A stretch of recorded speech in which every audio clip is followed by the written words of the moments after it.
Welcome to Metabolic Body Composition. This is Lewis Burns. In this episode, I'd like to address some questions that I've been asked or are typically asked of new companies and specific to what we do here.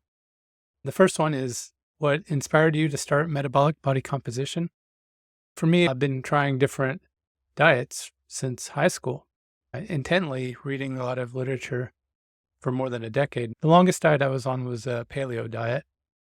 And that one, I did a lot of intermittent fasting. I dipped into keto. I tried some other experiments.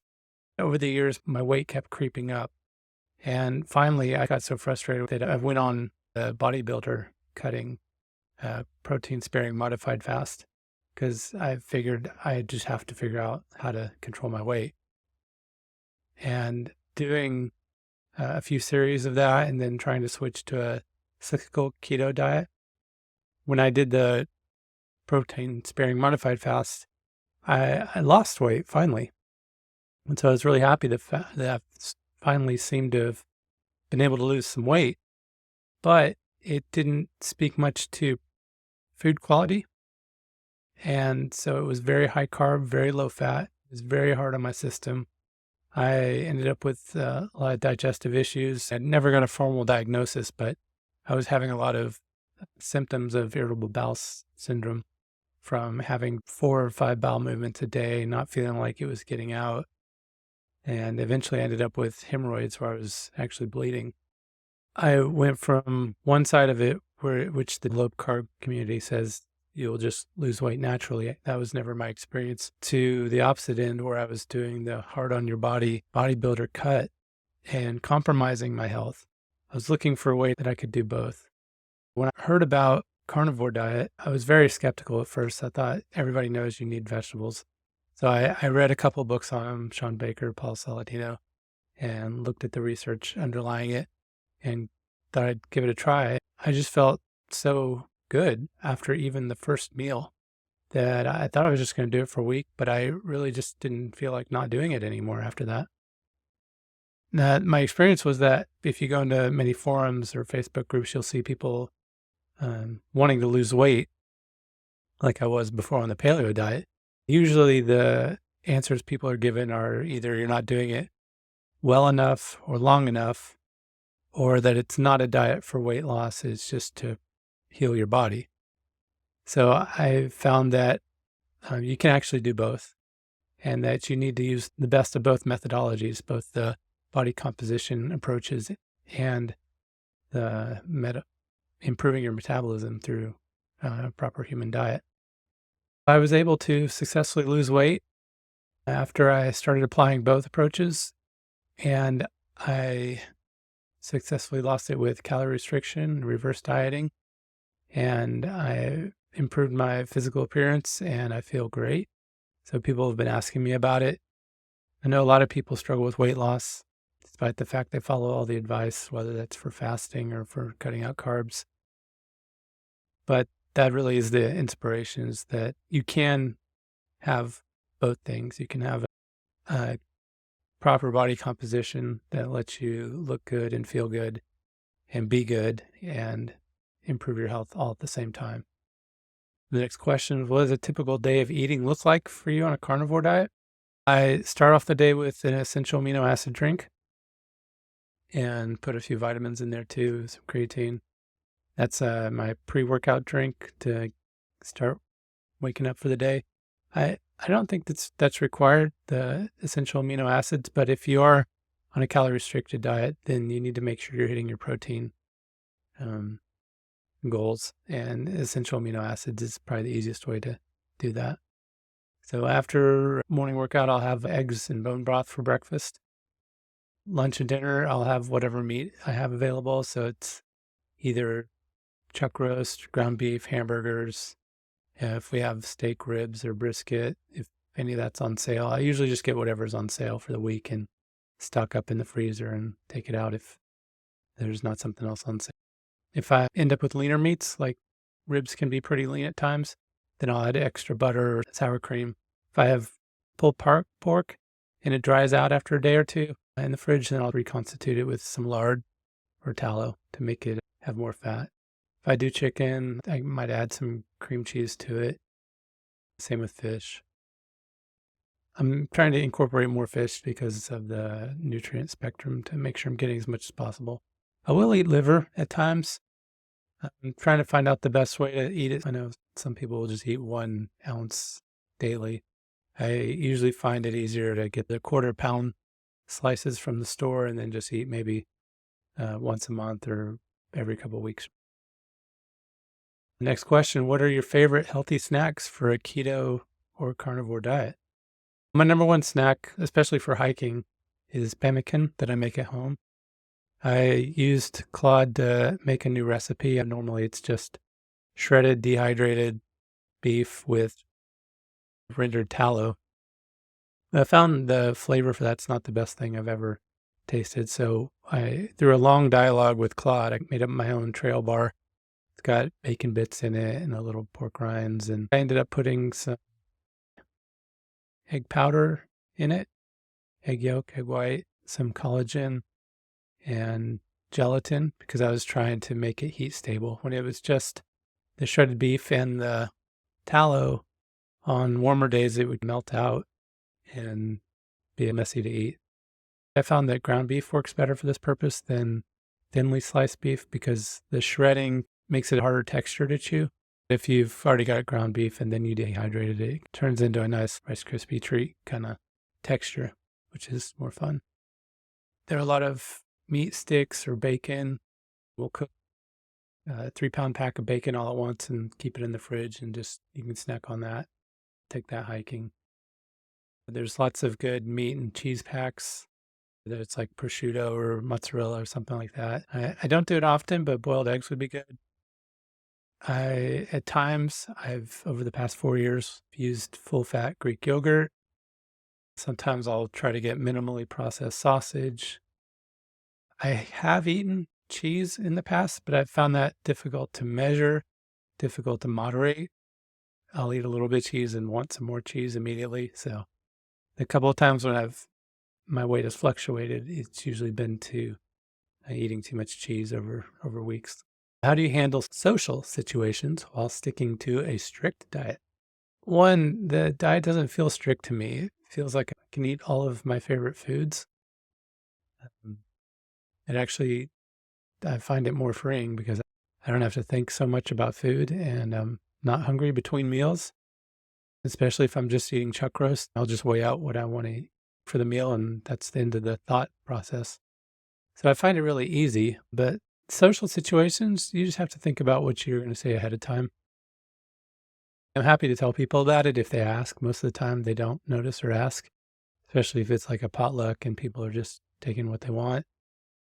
If I were going to someone's house and I knew they were going to be cooking for me, we always bring food because I think a lot of people have the perception that meat is more expensive. So you don't want to be the person that only eats the expensive part of the meal.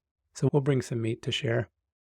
I find that being fat adapted means that if I don't eat most of what they've prepared, then it's not a big deal. I can eat later, I can eat before, I can eat after. Some things I'll say in a social situation, depending on how much I want to engage with the other people about what's going on. I'll say I don't eat carbs or I'm off sugar, and that'll cut out most foods. Sometimes I'll just say I don't eat plants.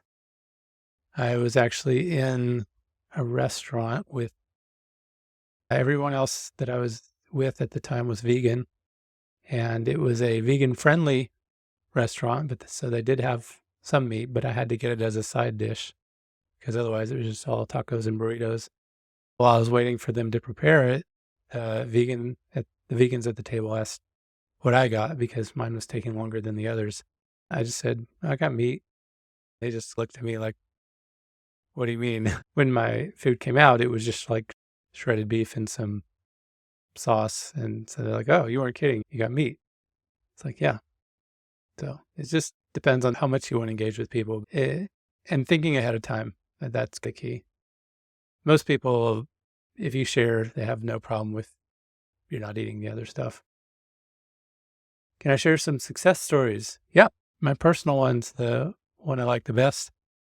After more than 10 years, about 15 years of actual intentional trying to lose weight, I finally figured out the last few keys, and I'd gone up to 25% body fat, right on the line of technically being obese at 5'8". And in about 3-4 months, I got that down to 12% body fat. And I wasn't DEXA scanning. I was using the height weight tape measure method. I think it's more important that you have a baseline of consistently measuring yourself, not that it has to be perfectly accurate. I've maintained less than 13% since then for over 3 years now. If I've ever felt like I was starting to edge up a little bit, I just do another cut. I've done 3 cuts now. Most recently, earlier this year, I went from 13% down to 7%. And I guess I could have gone to 7% the first time, but I wasn't sure what that would do to my body. I was really happy with 12%. Now I try to keep it below 12%. I'm around 8 or 9% now, and I feel pretty good there. I found that getting down to 7, I didn't feel very well. I mean, I felt fine, but I felt like I wasn't as happy as I could be. So I don't think necessarily keeping it single digits year round is ideal for most people, but it's up to your personal goals. And now it feels almost like magic compared to the struggles I had before. I can just feel the way I want and look the way I want, and it's just like turning on a switch. What are your thoughts on the current diet and fitness landscape? I don't think there's a big conspiracy out there, and I'm not sure that thinking that way helps anyone. I think most doctors, most drug companies, and most food companies mean well, but corporate capture means that we're not going to get good information without really digging in. I was listening to a Gary Taub book last week. He was talking about the difference between public health messaging and individual guidelines, not the national guidelines, but what you decide to personally follow yourself. And there's a different psychology to both. There's the advice that you would give the mass population, which is based on averages and large numbers, but then there's what is best for you as an individual. I think those things are often in conflict, and you just have to get better information to know what you need to do as an individual for your own fitness and your own diet. It seems like nutrition is another topic that has gotten more polarized in the current environment. Sometimes it would be nice if science, and nutritional science in particular, food industries and medical industries could be a little more self-reflective. They call themselves evidence-based, but then there's a lot of evidence that just gets ignored or not well examined. Nutrition is really complex. We probably always have a lot of unanswered questions. So we need to do the best that we can with the information we have and not be too quick to dismiss any sources of information that are not just randomized controlled trials, because there's a lot of things we can't do as a randomized controlled trial just for ethical or financial feasibility reasons. So we may never know perfectly, but we can do what we can with the best information that we have. What are your future goals for metabolic body composition? I'd like to become a premier resource for optimal health, contribute to that discussion as we learn and translate research into actionable. I'd like to implement a group coaching program so people can support each other and we can learn together, accomplish goals that we have together. People have both weight loss and health goals. I think that's ideal. And if you've only got one or the other, can work on that. There are definitely resources out there that specialize in one of those over the other. There's room for everybody here. So that's the goals for metabolic body composition.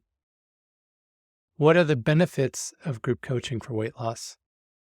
I think peer-based learning is one of the most effective ways to learn. Most of the peer-based learning experiences I've had have been really good experiences. I've played and coached soccer at the college level. I was a middle school math teacher, and I remember students, I would try to explain principles of if we were talking about fractions, you'd start trying to explain it in terms of pizza. But I always encourage the students to help each other because I benefited from that quite a bit. As I was coming up through school, I remember a kid put it to me this way. He said, sometimes kids explain to kids better. So it's isn't just because someone's a teacher or a professor or whatever, they may understand it at a high level, but they may use vocabulary that's different. And the thought process may be closer to what your peer and you are learning at. All of the different types of learning experiences from Army boot camp to soccer to training in martial arts to I had some architecture school. I think almost every time there was an opportunity for peer learning, that in many instances that was actually better than the actual instruction we're otherwise getting. And I think a lot of people learn better that way when they have peers to get feedback and hear other people's questions and figure out where everybody is and realize that they're okay where they are. It gives everyone an opportunity to develop friendships, support, and share experiences. I see a lot of large programs with Facebook groups, and I've never felt that Facebook was a very authentic experience, just seeing comments and not interacting with people in a live format. So I'd like to do something live. We also get to celebrate milestones together. With over 20 years in Toastmasters, I've mentored hundreds of people and given hundreds of speeches. Celebrating together is a major thing. It's really important for people's motivations. Even if you feel like you don't need people to congratulate you, it benefits you to congratulate other people. Live events can be interactive with your peers, and we can tailor specific situations, specific questions as they come up. So it's more organic, like a conversation. These group coaching focuses more on personal transformation rather than just conveying information that you could get from watching a video or reading a book. I think it'll be fun to incorporate different methods of learning new research because there's always things coming up, especially with the velocity of social media. People are promoting sometimes new research, sometimes just new theories. And I certainly know I've benefited from some of the new AI tools out there to help me stress test different ideas and find new resources. So I think group coaching, it's a middle ground between courses that you take alone or with large groups and one-on-one coaching where the only questions you hear are your own. A lot of times you come up with better questions when you hear other people's questions and they can piggyback off that. So those are some of the questions for the inspiration and my personal experience and what we're planning to do here.